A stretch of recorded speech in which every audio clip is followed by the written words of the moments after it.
Bonjour chers amis, bienvenue à nouveau pour une petite vidéo.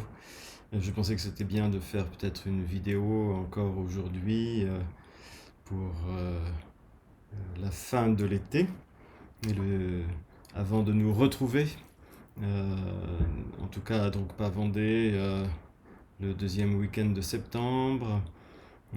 J'irai normalement à Drogpa Tour début septembre, le premier week-end de septembre.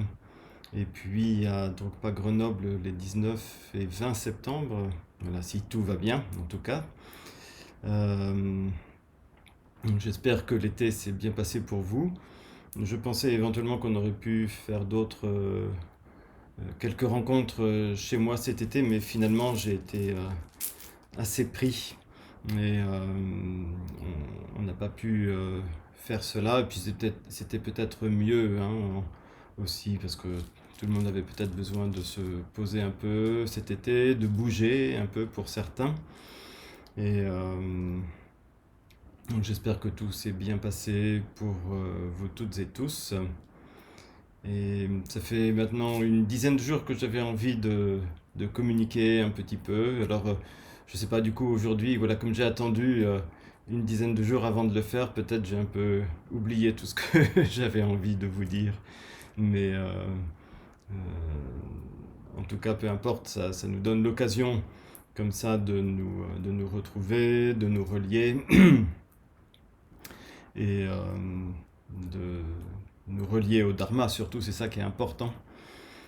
Et donc ce lien avec le Dharma, je voulais vous l'indiquer à tous. Il se fait bien sûr par les enseignements du Bouddha.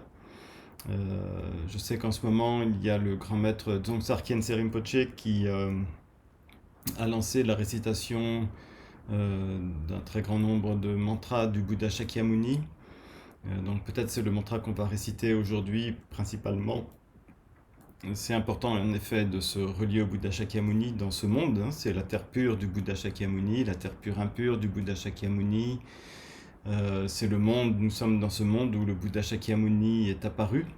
Et il est dit que depuis sa manifestation sur cette planète, dans ce monde, eh bien les choses ont changé. Alors on constate hein, que les choses n'arrêtent pas de changer de toute façon.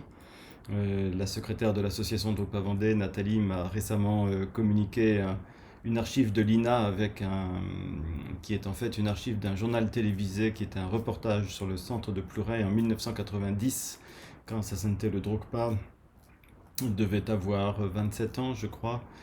Et donc on nous y voit, on y voit plusieurs personnes.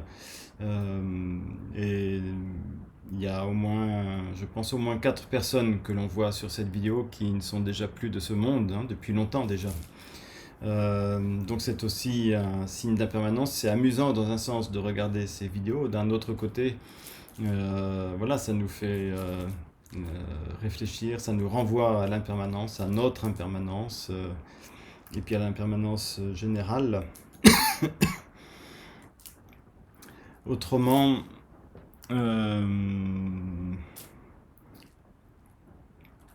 vous savez que il y a aussi, peut-être je vous en avais parlé, des très belles vidéos de Sa Sainteté Sakya Trinzin, le maître hiérarque de l'école Sakyapa, qui sont visibles sur Facebook en allant sur, je crois que c'est Sakya Indian Center, je crois. Et là, il y a des très beaux enseignements de Sakya Trinzin euh, qui enseigne en tibétain, puis après qui se traduit lui-même en anglais. Donc il faut être un peu patient pour l'anglais. Personnellement, dès le début, moi, ça m'a captivé parce que ces enseignements tibétains, je les comprends de manière très claire. Il a un tibétain vraiment très très clair. Et ce sont des enseignements généraux mais très bons. Et puis on le voit sur ses pages Facebook donner l'initiation de Parnashavari, qui est toujours d'actualité. Hein. C'est toujours bon de réciter ce mantra, le mantra de cet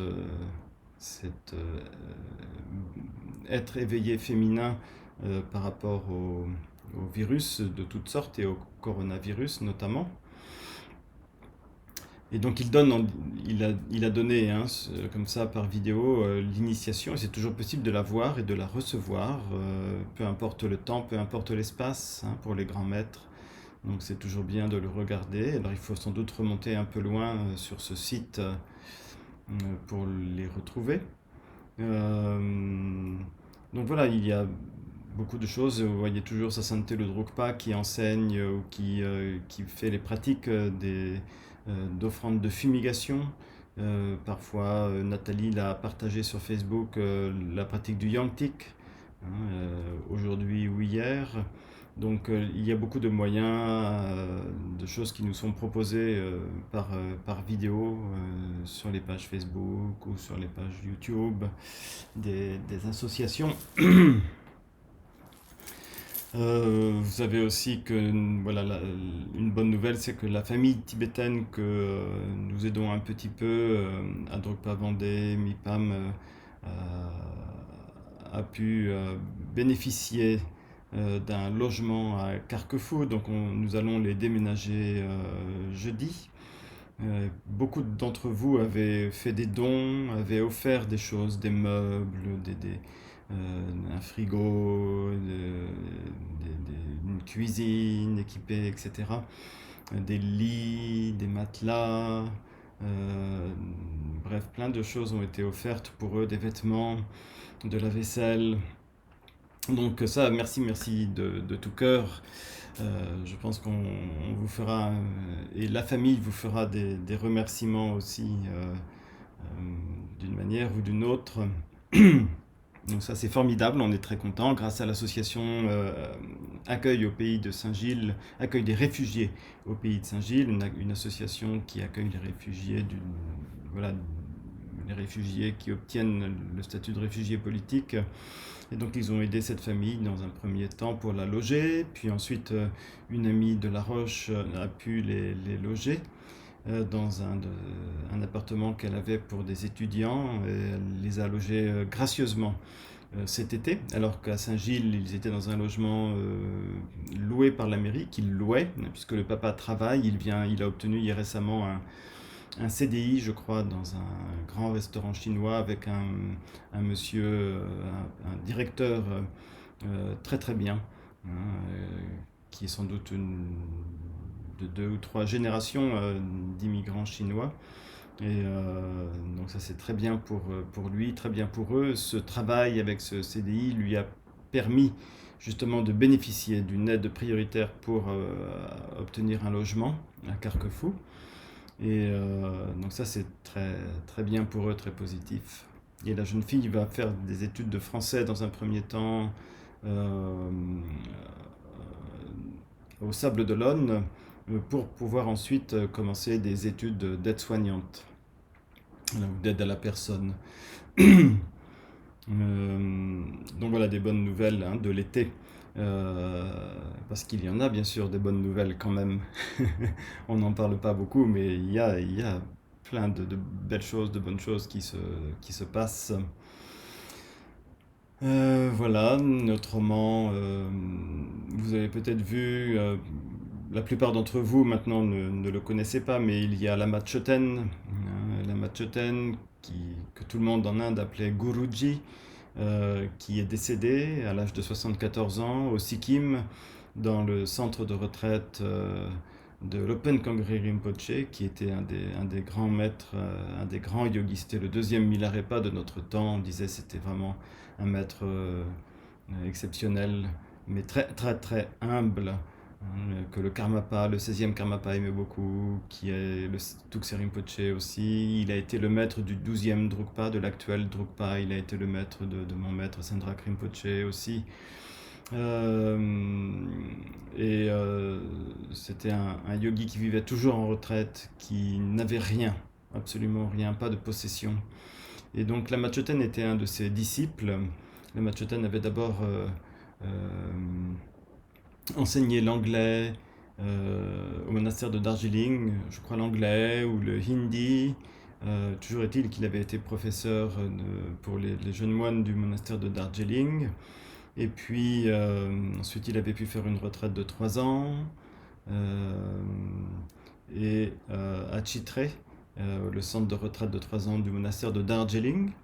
Et puis Drupal Ngawang lui avait demandé de bien vouloir venir le seconder en France, donc il avait résidé pendant 2 ans à Plouray. Et, euh, et puis ensuite, il avait souhaité retourner en Inde, où il a continué son activité de lama dans le centre de retraite de son maître. Et il avait une activité particulière de guérison. C'était un lama qui avait obtenu les siddhis, les accomplissements de la récitation d'un mantra de guérison spécial qui consiste lorsque la personne qui a réalisé ce mantra souffle sur de la vaseline ou sur des substances avec lesquelles on peut faire des massages.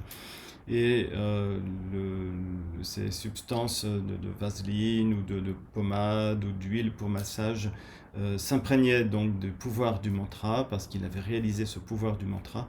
Et cela était très efficace. Il était très connu dans tout le Sikkim. Il était reconnu dans tout le Sikkim pour ce pouvoir de guérison. Et c'était assez exceptionnel. Il était très reconnu pour cela. Et puis il avait aussi pacifié un lieu. Il y avait un virage pas loin du centre de retraite de son maître où il y avait beaucoup d'accidents. Bien sûr, c'est la montagne, hein. C'est pas la très très haute montagne, mais bon, il y a quand même pas mal de virages pour arriver là-bas. Et il y avait une route en contrebas avec un virage où il y avait régulièrement des accidents. Et on dit quand il y a régulièrement des accidents dans un endroit, c'est qu'il y a des êtres non humains ou des fantômes de personnes qui sont mortes là, qui hantent les lieux et qui provoquent les accidents. Alors en provoquant par exemple la distraction des conducteurs ou d'autres choses. Et donc Lama Choten là avait fait un rituel d'offrande de fumigation et il avait donc ainsi pacifié les lieux, peut-être libéré les êtres fantomatiques qui hantaient les lieux, qui provoquaient les accidents.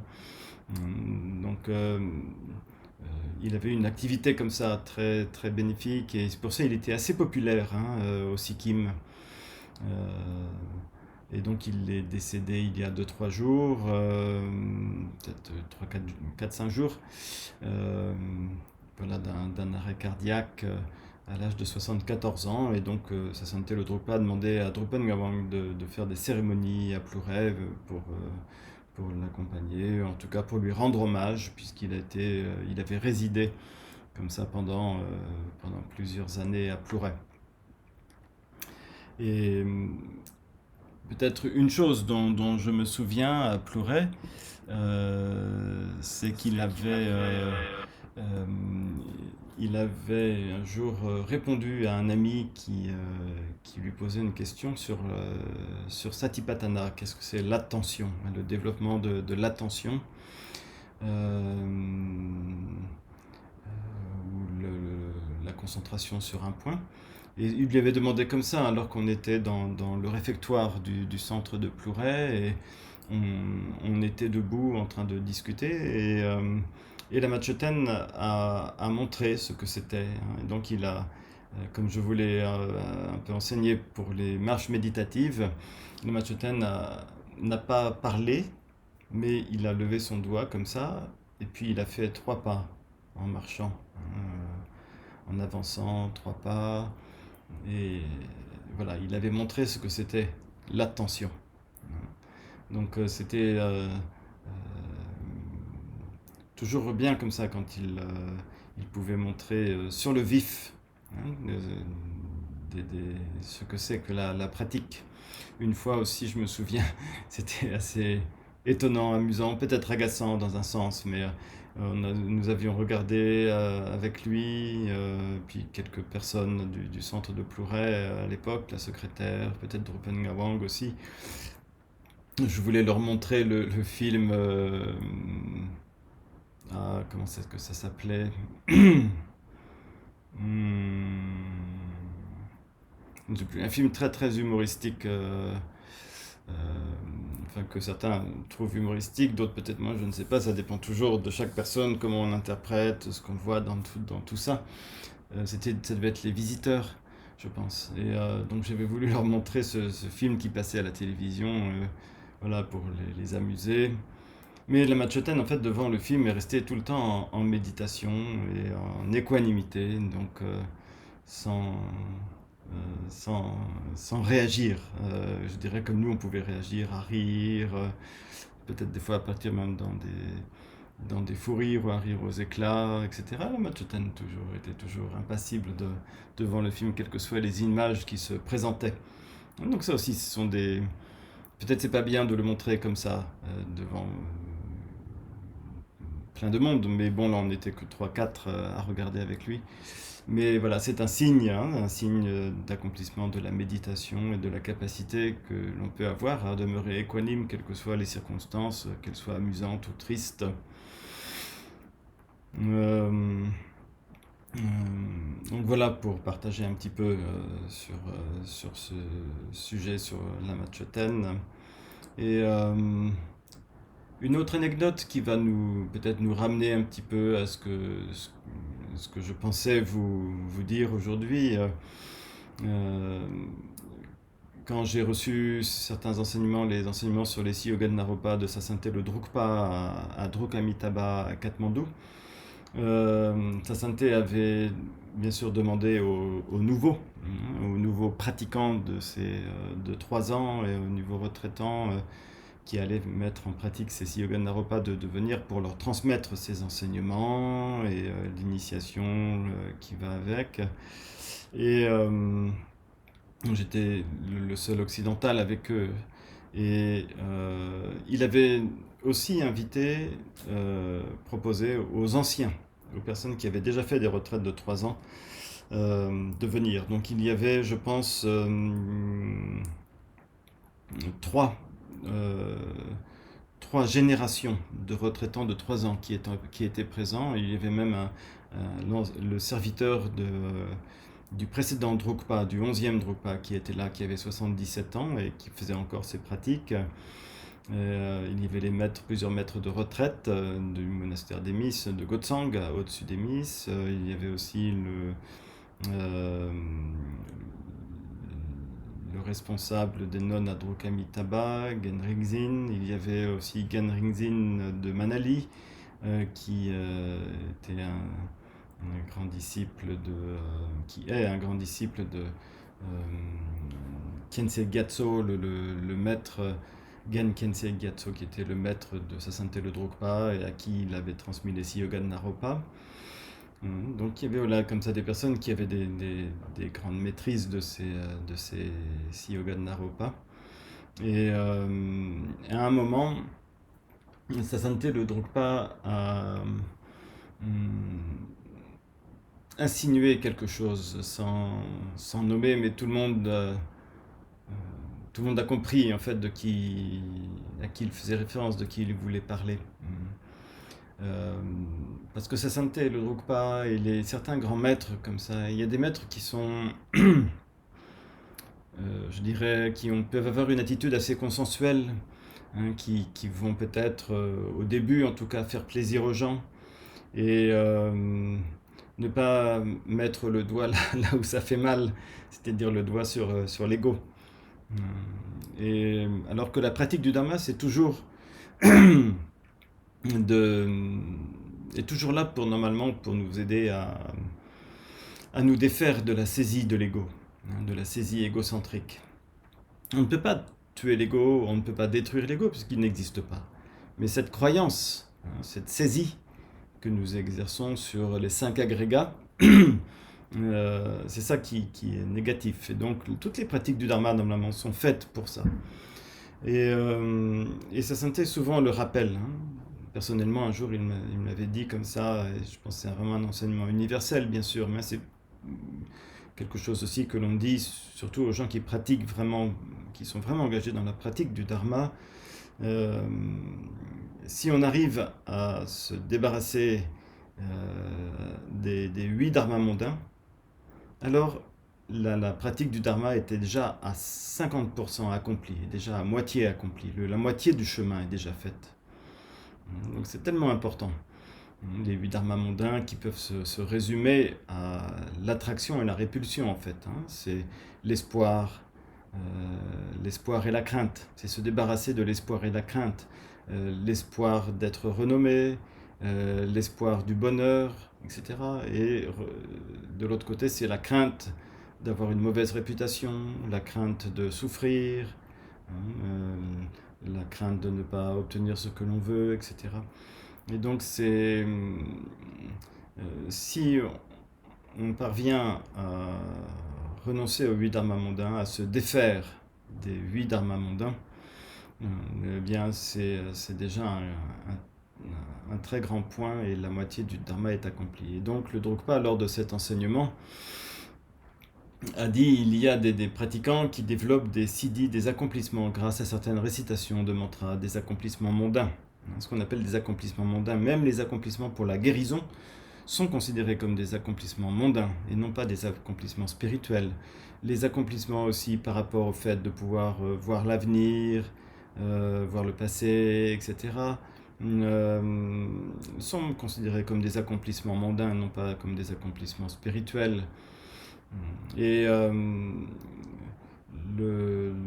donc à ce moment-là, le Drukpa a dit, voilà, on peut devenir célèbre en soignant les gens, on peut devenir célèbre en ayant des pouvoirs de guérison, etc. Mais, et être renommé, avoir une grande renommée par rapport à ça. Mais ce n'est pas ça le dharma. Donc le Drukpa a vraiment insisté là-dessus, il dit ce n'est pas ça le dharma. Le dharma, c'est vraiment la pratique pour la réalisation spirituelle, pour l'éveil spirituel, pour se libérer de l'ego, pour se libérer en tout cas de la saisie égocentrique. On ne peut pas se libérer de quelque chose qui n'existe pas, mais on peut se libérer d'une saisie de quelque chose qui n'existe pas. Donc c'est vraiment ça. Et, et là, j'ai vu Lama Choten qui pleurait en fait, qui était assis par terre avec nous et puis qui était devant, un petit peu en face de sa sainteté. Et j'ai jeté un coup d'œil et j'ai vu qu'il pleurait. Et voilà, c'était très bien ce qu'il faisait, Lama Choten. C'était très bien cet accomplissement. C'est son maître en plus qui lui avait donné ce mantra, donc il n'y avait rien de mal.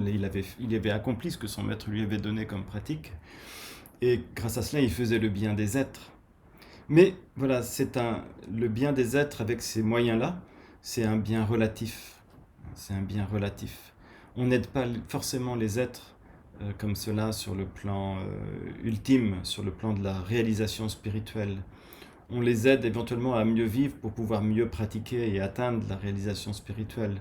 Mais il ne faut pas non plus se mentir, la plupart des êtres, quand on les aide sur le plan médical, sur le plan financier, etc., c'est souvent la saisie égocentrique qui récupère tout ça. Et ils ne vont pas mieux ou plus pratiquer grâce à ce qu'on a fait pour eux.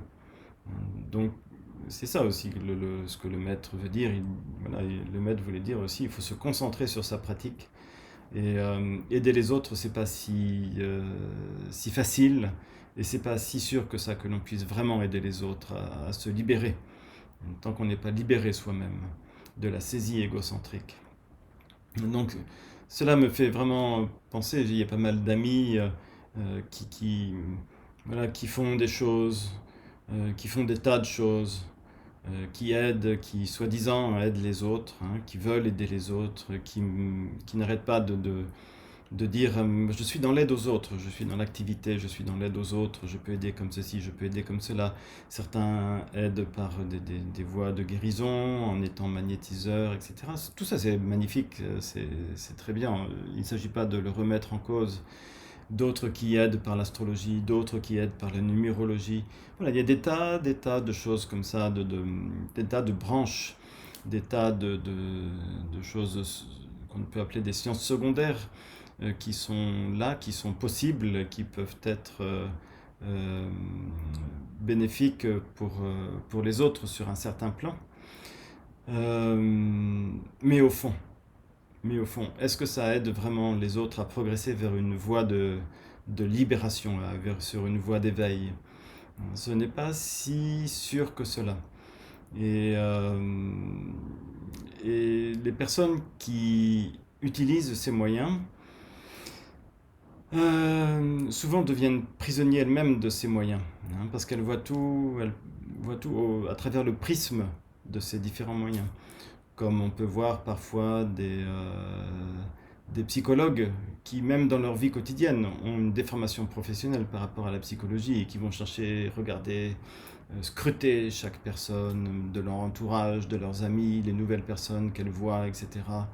Hein, elles vont scruter tout ce que ces personnes pensent, comment elles se comportent, etc., à travers le prisme de la psychologie, par exemple. Donc tout ça pour dire que ça peut être bénéfique pour les autres, mais ça peut être aussi une manière de voir à travers un prisme seul et d'une manière un peu étriquée, même si ces personnes pensent que grâce à cela, elles peuvent voir plein de choses, comprendre plein de choses. Et franchement, personnellement, des fois, il y a des gens qui essayent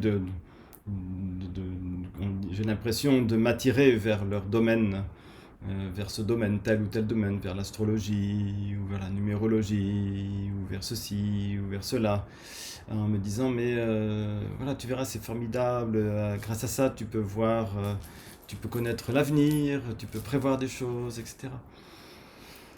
Mais ce que j'ai envie de leur dire parfois, que je ne dis pas, parce que c'est pas très bon non plus de dire ces choses-là si on les vit soi-même, et puis c'est pas forcément non plus euh, le moment pour elles d'entendre ça, je ne sais pas, peut-être elles sont contentes comme ça et c'est pas la peine de les décevoir, ou peut-être ce serait nécessaire de les décevoir, je ne sais pas, mais en tout cas, une chose est tout à fait sûre, c'est que si on pratique vraiment, si on a une vraie pratique spirituelle profonde, qu'on s'y tient, que ce soit la pratique d'un yidam, la méditation silencieuse, toutes les pratiques en fait spirituelles, elles mènent à tout cela. Elles apportent tout cela et on n'a même pas besoin du support de l'astrologie, on n'a même pas besoin du support de la numérologie, on n'a même pas besoin du support du magnétisme, etc. Pour que les effets soient là, pour connaître ceci ou cela. Euh, les grands méditants peuvent tout connaître, hein. C'est ce que l'on dit des êtres éveillés, par exemple. Ils peuvent connaître le moindre instant de conscience de chaque être de l'univers simultanément. Et donc, ils n'ont pas besoin de support autre que cela pour le connaître. Donc, tout est, grâce à la voie spirituelle, je dirais, tout est possible et tout s'ouvre. L'esprit s'ouvre, le cœur s'ouvre et tout devient possible. Donc c'est en cela qu'il faut avoir confiance. Donc c'est pourquoi il est bon toujours de se remémorer le refuge dans les trois joyaux, de se remémorer le Bouddha Shakyamuni. Quoi que l'on fasse dans ce monde de bien, on devrait le dédier au Bouddha Shakyamuni, à son enseignement et à tous ceux qui l'ont suivi, à tous les maîtres qui se sont succédés de manière ininterrompue depuis le Bouddha Shakyamuni jusqu'à nos jours. Et le remercier des enseignements, le remercier de sa présence, euh, et puis le remercier aussi d'avoir euh, fondé la Sangha, la communauté des pratiquants, au fait d'avoir accepté d'enseigner. Donc c'est pourquoi on va commencer comme ça par la prière générale du refuge, qui est une prière en sanskrit.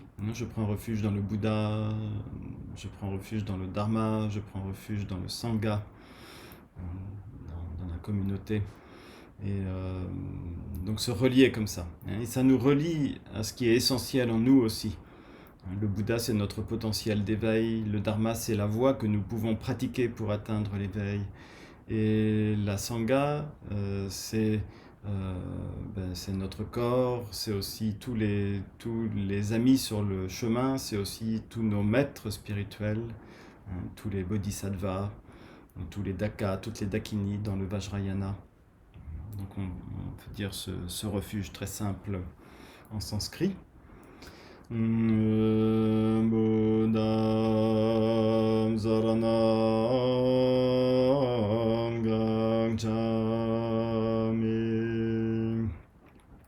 Dharmam saranam gacchami,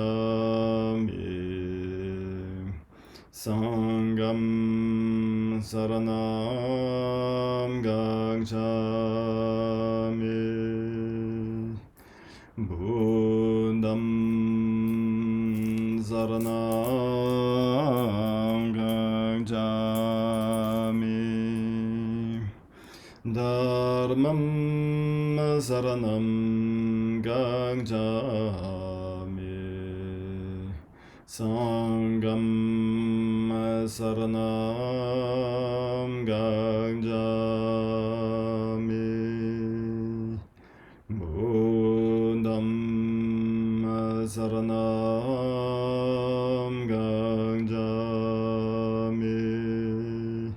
Dharmam saranam gacchami, Sangam saranam gacchami.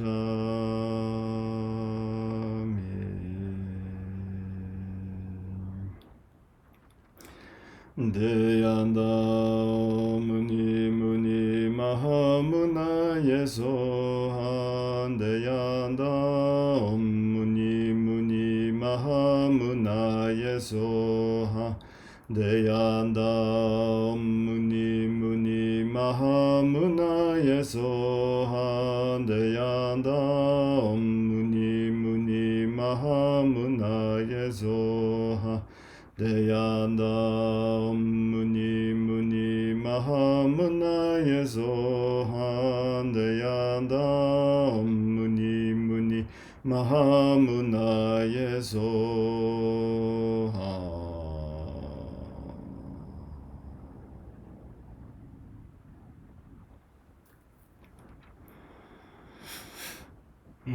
Donc on peut rendre comme ça hommage au Bouddha, à son enseignement, à la communauté et à tous les êtres de la communauté qui se sont succédés jusqu'à présent. Et vraiment considérer que ce refuge est le principal de tous les refuges pour nous.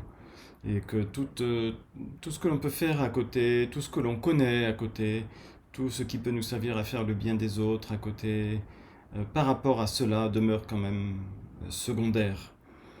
Ça demeure mondain et il y a un risque, il y a toujours un risque dans les affaires mondaines et dans les sciences mondaines, dans les accomplissements mondains, et bien que ça renforce notre ego. Et bien sûr, dès que quelque chose d'un peu extraordinaire, quelque chose qui sort de l'ordinaire, comme des pouvoirs de guérison, de connaissance du passé, du futur, voilà, de pouvoir donner des conseils aux autres, etc., se fait jour, toujours ça peut faire grossir la saisie égocentrique. Et donc c'est ça le danger de toutes ces choses-là. Donc c'est pourquoi on ne met jamais l'accent là-dessus. N'oublions pas que les enseignements de Manjushri sur l'astrologie ont été cachés plusieurs fois, à plusieurs reprises en Chine, parce qu'ils prenaient le dessus par rapport au dharma, par rapport à l'enseignement spirituel, par rapport à la voie de la libération.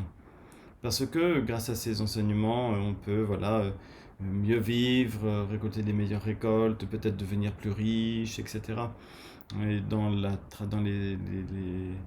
traditions asiatiques, la prospérité est quelque chose de très important. Donc tout ce qui peut aider, servir à devenir plus riche est privilégié souvent par rapport à une pratique spirituelle intérieure, à une voie de libération intérieure. Et pourtant, avec tout ce qu'il se passe actuellement, je pense vraiment on devrait renforcer notre pratique intérieure. Et on ne sait pas trop où va le monde. Et il se peut qu'il ne soit pas sur une bonne pente.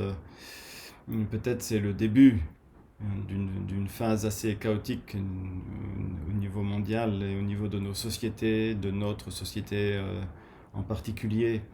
Donc il est bon peut-être d'un certain côté, du point de vue matériel, peut-être de faire un peu de réserve, de faire peut-être des économies pour soi-même, pour être un peu prudent, prêt, pour être un peu prêt à certaines éventualités, ou alors d'être généreux pour ceux qui en ont besoin. Ce matin, je recevais ici chez moi Lama Sherab Namdrel, avec qui on a fait une conférence pour l'Institut d'études bouddhiques de Paris sur les champs de réalisation des yogis Kagyupa. Et donc la vidéo de cette conférence existe, donc je voulais vous la montrer avant les grandes vacances, on n'a pas pu, donc j'espère pouvoir vous la montrer ou que vous puissiez la regarder, même en mon absence, peut-être un week-end où je ne pourrais pas être là. Ce serait intéressant pour vous, je pense, de la voir. Et ce matin, donc, il est venu avec son épouse, avec leur enfant ici, pour m'apporter les livres qu'ils éditent aux éditions Yogiling. Et c'est aussi quelqu'un qui a créé un oasis de longue vie pour les seniors du Dharma, un peu comme une maison de retraite pour les pratiquants anciens, plus âgés du Dharma, qui souhaitent se retirer, vivre dans un lieu paisible et favorable à la pratique du Dharma. Et il me rappelait une histoire, je crois, dans la Bible, dans Saint Luc, une histoire de nourriture qui était liée à une personne je crois que c'était un Lazare, qui avait donné ou avait reçu de la nourriture, et et son serviteur est allé au paradis, et lui en enfer. Mais c'est un enfer qui est décrit en fait comme le monde des esprits avides. Et c'était le résultat en fait de son manque de générosité par rapport à autrui, par rapport à la nourriture pour les autres. Donc dans toutes les traditions, on trouve des histoires similaires. Et donc, peut-être nous sommes à une époque où il est bon de faire un peu des économies et de devenir de plus en plus prévoyant par rapport à l'avenir. Mais d'un autre côté, il est bon aussi de développer la générosité, parce que beaucoup de choses négatives qui nous arrivent sont dues au manque de générosité. Et pire, peut-être au fait de prendre ce qui ne nous est pas donné, toutes les ressources, de piller les ressources de la planète Terre. Et voilà, d'utiliser les choses à outrance jusqu'à épuisement. Du coup, inévitablement, le résultat, c'est que les choses s'épuisent et qu'on n'en peut plus en bénéficier, ou alors que tout est saturé. L'air est saturé de particules, même de particules plastiques. La brume de mer est saturée de particules plastiques. Les gouttes de pluie, on y trouve beaucoup de plastique, beaucoup plus de plastique que les scientifiques ne pouvaient le croire, ne pouvaient y penser, etc. Donc tout est saturé, tout est saturé. Et je pense que les ondes aussi sont saturées, on est saturé d'informations, comme le disait Marguerite Duras à une époque. Elle disait: je vois un monde futur plein d'informations, avec des écrans partout, partout, partout.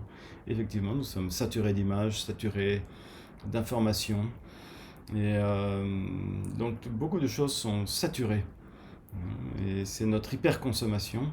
Et donc, en tant que pratiquant du Dharma, on devrait voir cela, on devrait comprendre cela, et peut-être faire attention et changer un peu nos habitudes, être plus raisonnable. Donc tout ça, c'est l'enseignement du karma en fait. Et donc s'il y a bien un enseignement qui est spécifique au bouddhisme, c'est l'enseignement du karma, mais qui comprend bien sûr tout ce qu'on appelle la coproduction conditionnée, l'interdépendance. Et c'est quelque chose de très important, de fondamental. Et donc pour comprendre cela, l'importance de cela, il y a une très belle image, très intéressante, un peu forte, un peu courroucée. Vous connaissez l'endroit de Parotaksang au Bhoutan, la grotte de Padmasambhava au Bhoutan. Parotaksang, c'est un endroit où Padmasambhava s'est manifesté de manière très courroucée en tant que gourou Dorje Delo. Donc c'est le gourou à la panse tombante. Il a avec un gros ventre un peu un gros ventre un peu tombant. Et Guru Rinpoche se manifestait comme ça, debout sur une tigresse gravide. Euh, et en fait, ce lieu de Parotaksang, on dit quand Padmasambhava, quand Guru Rinpoche est arrivé là, il y avait beaucoup de forces obstructrices. Donc on peut dire, entre guillemets, des démons, des êtres non humains agressifs, comme c'est souvent le cas dans les montagnes. On dit les êtres non humains qui peuplent les montagnes sont souvent un peu agressifs, un peu courroucés. C'est pas comme dans les plaines, enfin c'est un peu différent. Et, euh, on dit que voilà, les démons, alors qu'ils soient extérieurs ou intérieurs, il n'y a pas vraiment de différence en fait. Ce sont nos démons. Si on a des démons intérieurs, ils appellent les démons extérieurs, ils provoquent l'apparition des démons extérieurs. Si on n'a pas de démons à l'intérieur, il n'y a pas de problème avec de soi-disant démons extérieurs. Toujours est-il que devant Padmasambhava se sont manifestés ces fameux, ce qu'on peut appeler des démons extérieurs. Les démons extérieurs ont demandé à Padmasambhava qu'est-ce qui lui faisait peur. De quoi avait-il vraiment peur? Et Padmasambhava a répondu que ce dont il avait vraiment peur, en tibétain ou en sanskrit, je sais pas, dans sa langue, en tout cas, alors, l'histoire est racontée en tibétain, donc en tibétain on dit Dikpa. Donc, et Dikpa, ça veut dire les non-vertus, les négativités, les nocivités, les non-vertus, les actions négatives du corps, de la parole et de l'esprit. Il dit c'est ça qui me fait vraiment peur. C'est Dikpa, ce sont les actions négatives du corps, de la parole et de l'esprit. Euh, et les démons ont compris qu'il voulait parler de scorpion. Parce que le mot scorpion en tibétain se dit Dikpa Radza.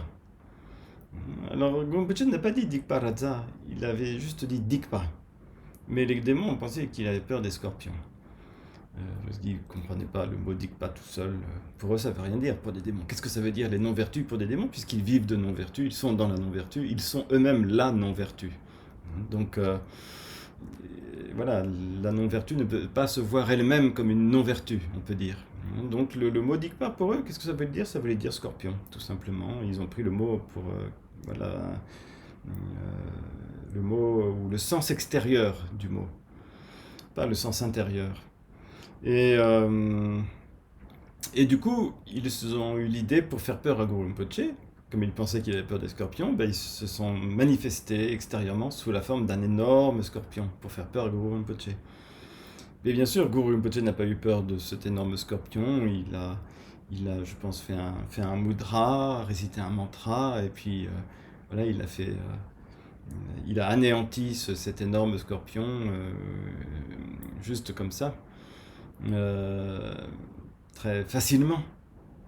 Il a dit les démons extérieurs sont faciles à détruire ou à lier par serment ou à anéantir. Mais les démons intérieurs, nos non-vertus, sont beaucoup plus difficiles. Et il faut beaucoup de temps pour les purifier. Et c'est elles qui entraînent vraiment beaucoup de souffrance.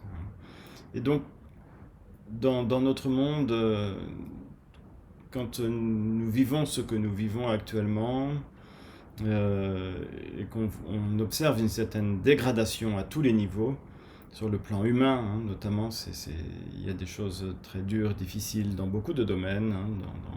On le constate dans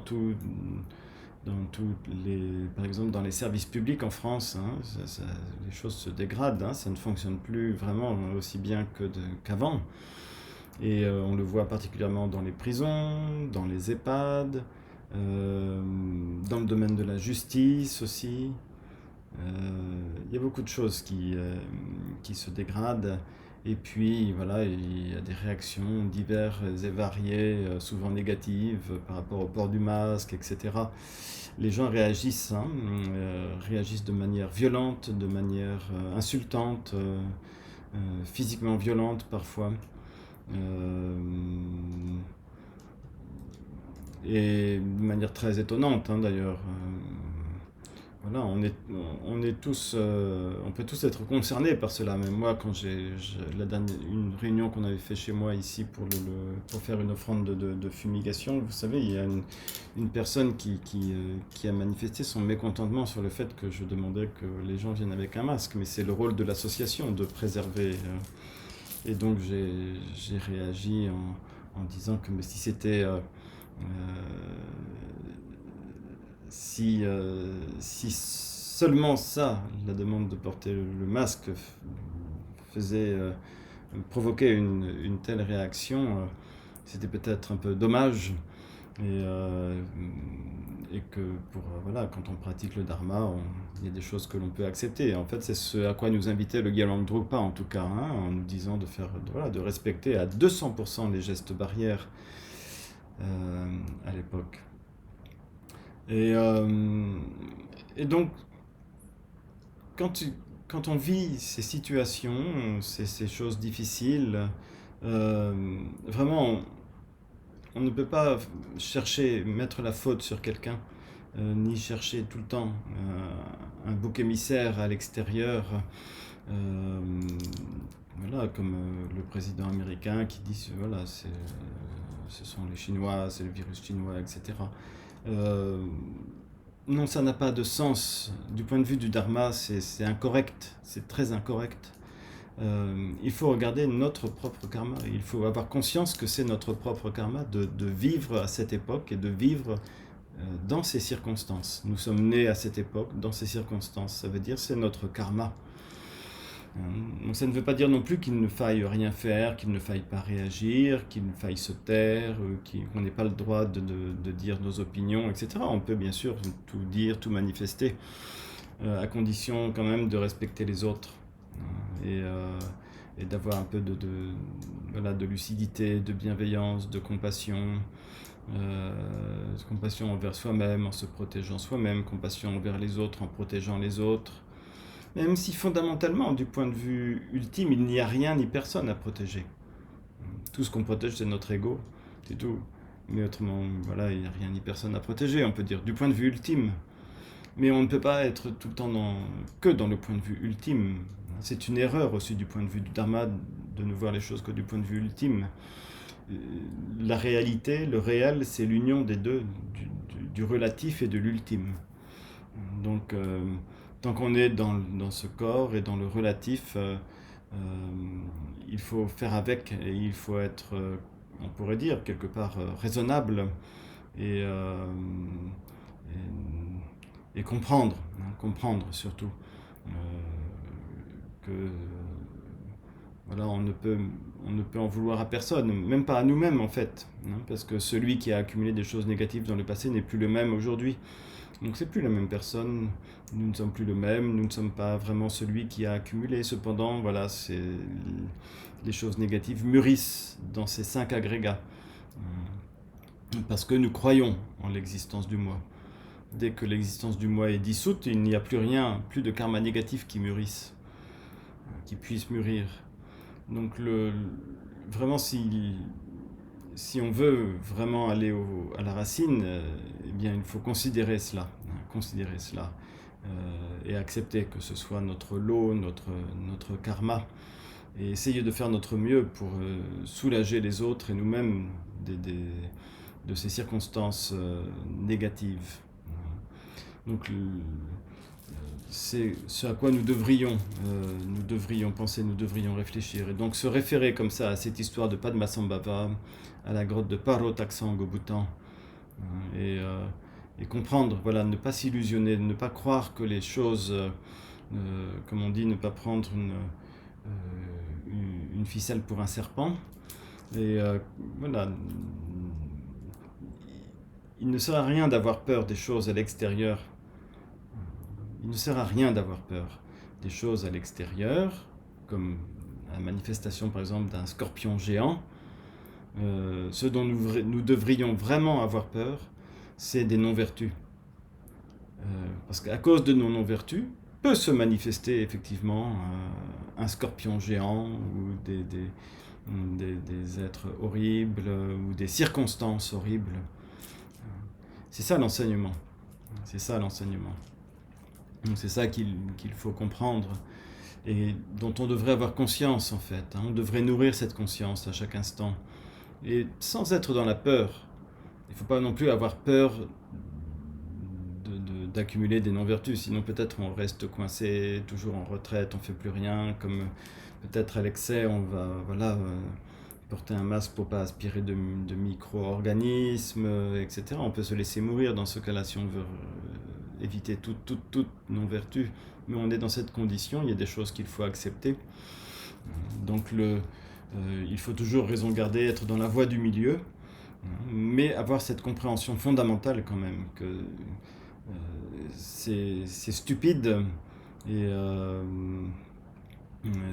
pathétique d'avoir peur des choses extérieures, des manifestations extérieures, alors que ce dont on devrait avoir peur, c'est de ce qui cause les manifestations négatives extérieures. Et ce qui cause les manifestations négatives extérieures, c'est l'ego.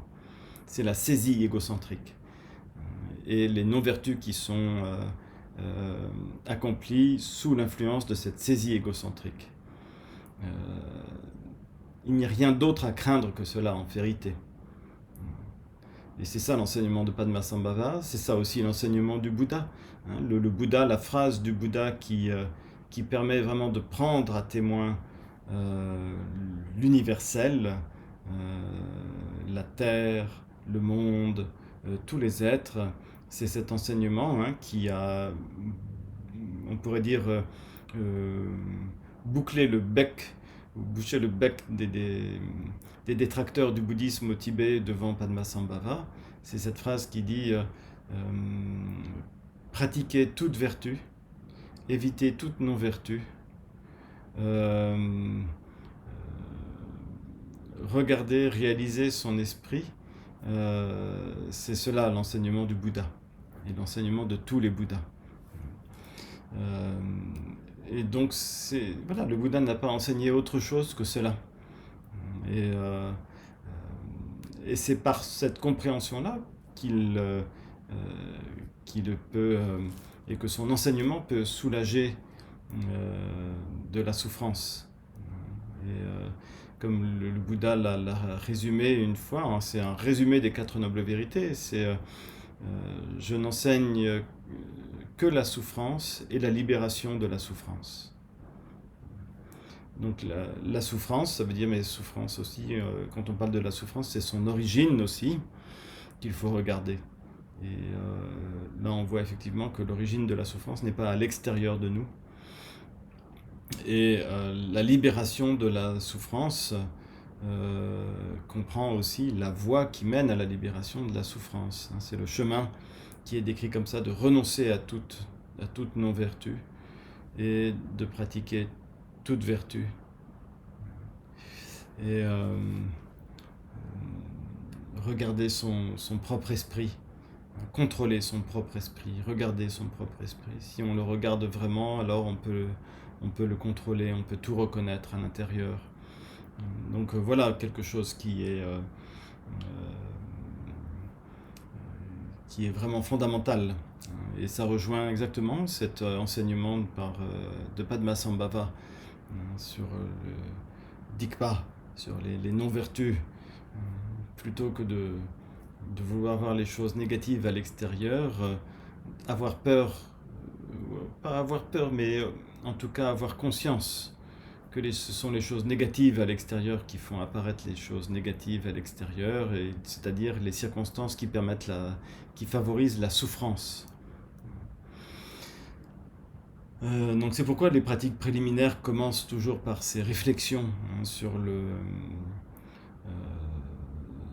karma notamment, sur le karma, sur l'interdépendance des choses, sur les actions et ce qu'elles entraînent, les jungje, Parce que les actions, les jungje, les actions engendrent des résultats, engendrent des fruits.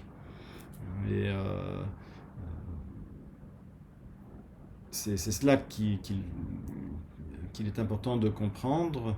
Une fois qu'on l'a compris, alors on a la motivation, naturellement la motivation de développer l'attention. On en revient à cette fameuse attention que la Machotan nous avait montrée comme ça en faisant 3 pas. Et c'est pourquoi les maîtres insistent beaucoup sur l'attention. Il y a un très beau poème de Khenpo Nyosho Rinpoche sur l'attention et sur l'importance de l'attention en disant que l'attention est la voie de tous les Bouddhas. C'est ce fameux enseignement du Bouddha qu'on trouve par exemple dans le Dhammapada, les paroles de vérité, donc ce sont des extraits d'enseignement du Bouddha qui ont été regroupés par thème, donc des phrases très courtes. C'est un très beau recueil, le Dhammapada. C'est dans ce recueil de textes, par exemple, qu'on trouve cet extrait d'un sutra qui dit la personne qui développe, celui qui est attentif, la personne qui développe l'attention illumine le monde comme la lune émergeant des nuées, alors que la personne qui demeure dans la négligence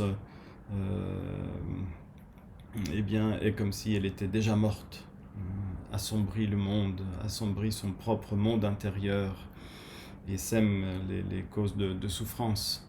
Donc c'est vraiment au sein de l'attention que se développe le discernement.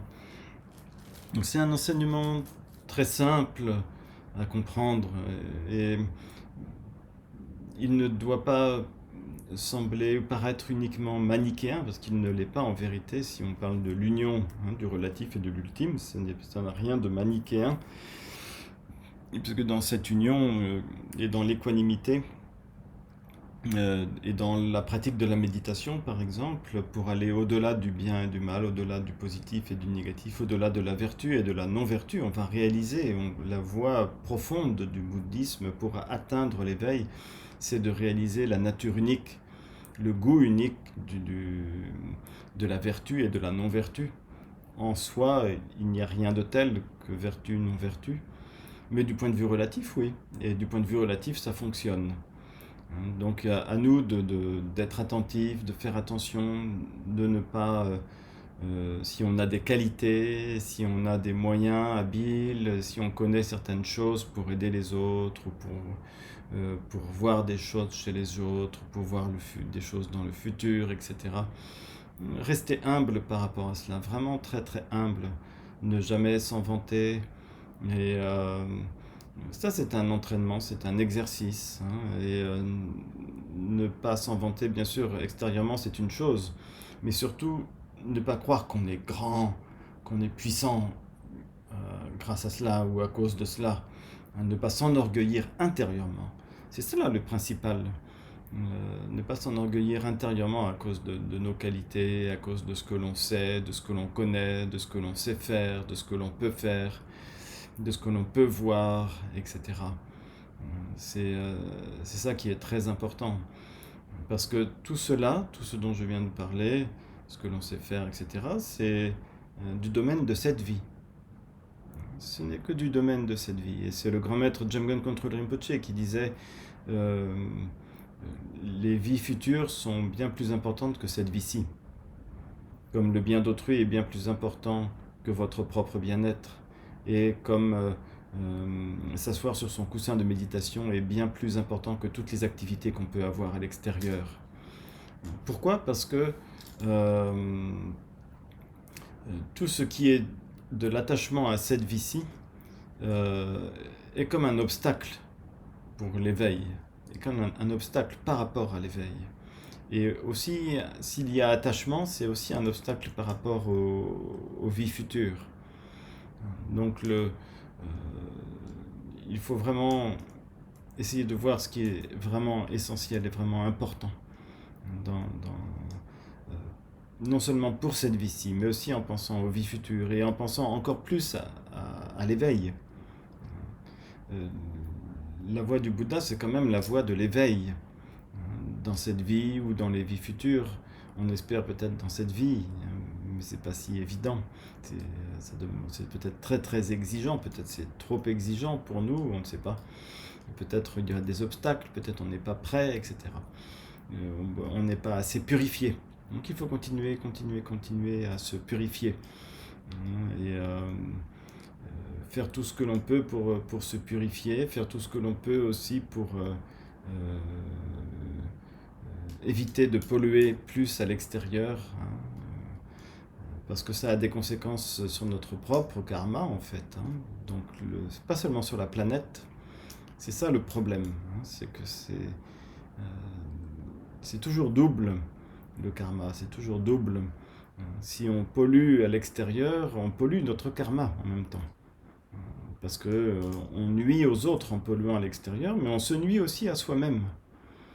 Donc forcément, inévitablement, on sème vraiment des causes de souffrance pour nous.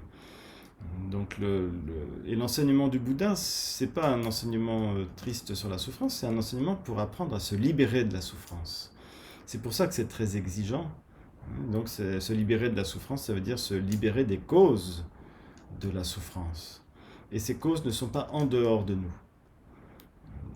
Donc c'est vraiment un chemin intérieur, toujours revenir à l'intérieur. Et donc si on doit avoir confiance en quelque chose, c'est vraiment confiance dans notre potentiel intérieur. Et ne pas accorder trop d'importance aux choses extérieures, aux connaissances extérieures, aux sciences secondaires extérieures, voilà, toutes ces choses qui peuvent être certes utiles, mais quelque part, on pourrait dire, quelque part elles sont des sources de distraction par rapport à l'éveil et par rapport à la voie de l'éveil. Elles font partie quelque part des distractions.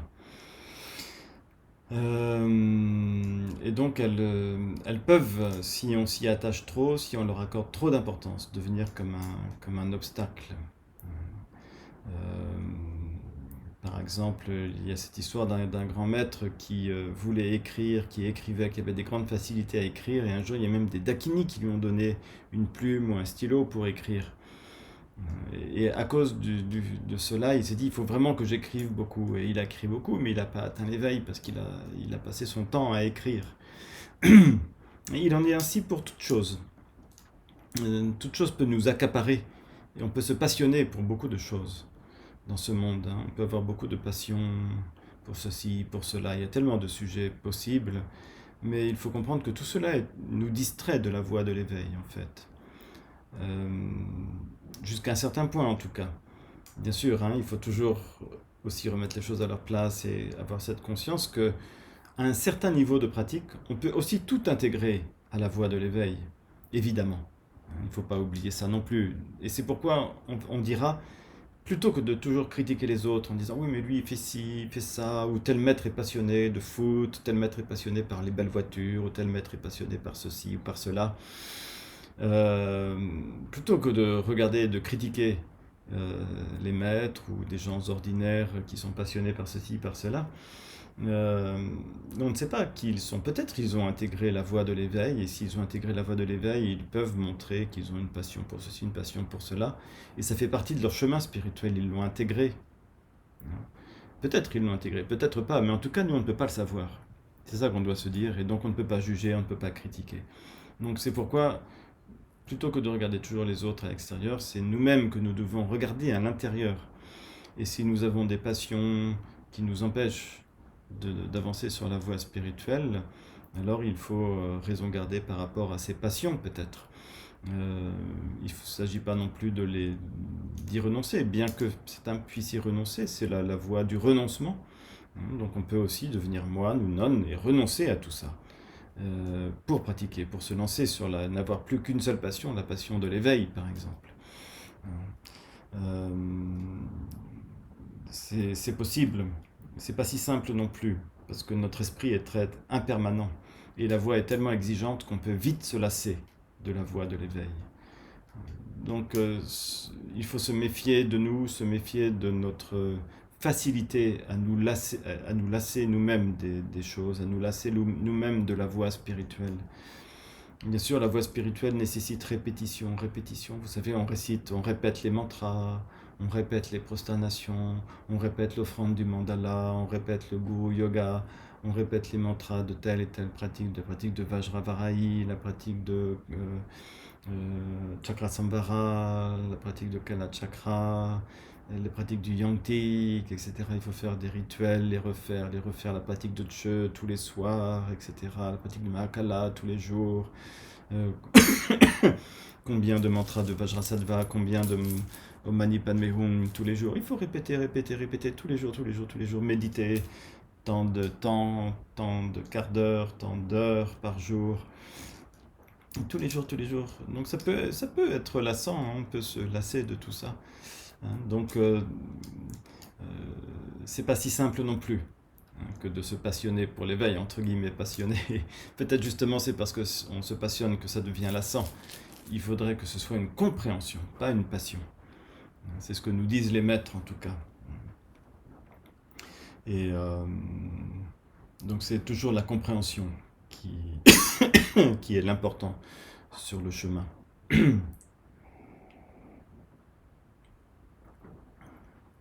Voilà, donc peut-être on peut réciter un petit peu ensemble le mantra du Bouddha Shakyamuni. On va dire d'abord peut-être le refuge dans le grand véhicule. Le refuge, le refuge classique dans toutes les lignées tibétaines. C'est une prière de refuge, je crois, qui a été donnée au Tibet par Palden Atisha, le glorieux Atisha. Atisha était donc un grand maître venu de l'Inde au Tibet. Et je crois que c'est lui qui a transmis cette prière de refuge. Zangen jedan tagin janam la janju baldu dani gyam sunji dagi jinso besanam gi rolam benjir sangye dumbar sho sangye jedan togin janam la janju baldu dani gyam sunji dagi jinso besanam gi rolam benjir sangye dumbar jo sangye jedan togin janam lam janju baldu dani gyam sunji dagi jinso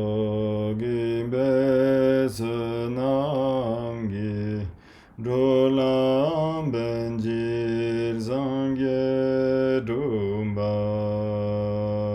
jo